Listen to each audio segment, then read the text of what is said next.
corruption. Number 1, lack of proper policy to release fund in time. Number 2, failure of the election process for local body election. Ani sige matanda ina sumna singdok sige. Bada lack of proper policy to release fund in time. Matam sang na state asi financial constraint sing mayok nito na lagli. Law and order situation fataba na local body singge. Election kasi pangthok pa ngabdana lagli. Masina rural local body election singge fund flow da apan ba haibado oy.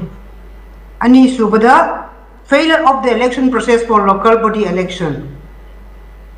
Last panchayat election gitam asi October 2022 da loihi masiga Marilay na 6 general panchayat election gi propoyo July 2022 dagi hohi adum oy na mak constraint problem kaya mayok na duna amadi law and order gi situation na marag oy duna hayri ba election gi process asi suspend to ba oy hi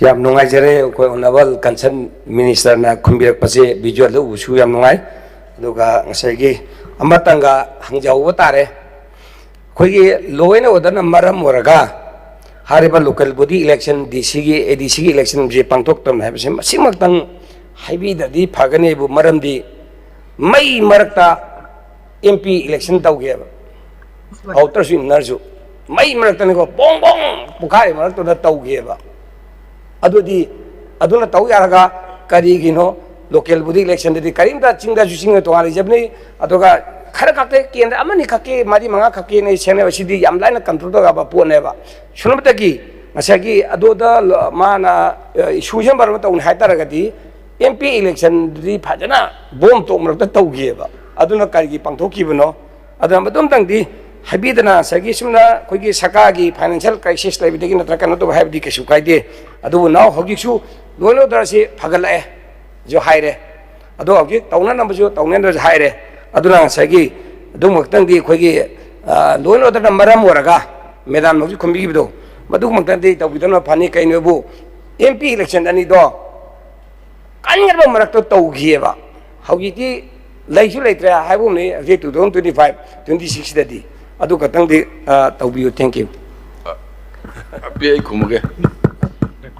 Hello. Oh, honorable speaker sir. Law and order sumara mamani hai borum do male. Hello. Kare ni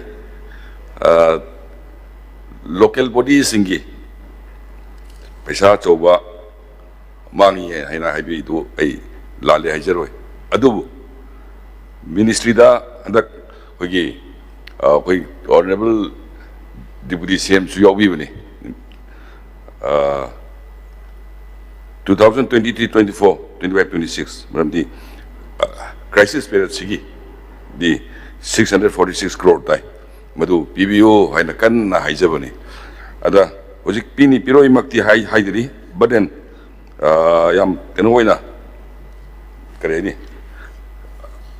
25.60 crore amadi thado piratna local bodies singi urban local bodies singi paisa khara pi badi hogre ado ai koi pursue yam kan tawjari do mayam gi development da wat pokot pa thoki ba mayam do makeup tawna hone jari na khumjagi. Thank you. Ai matang en paket yam padana tawbi re deman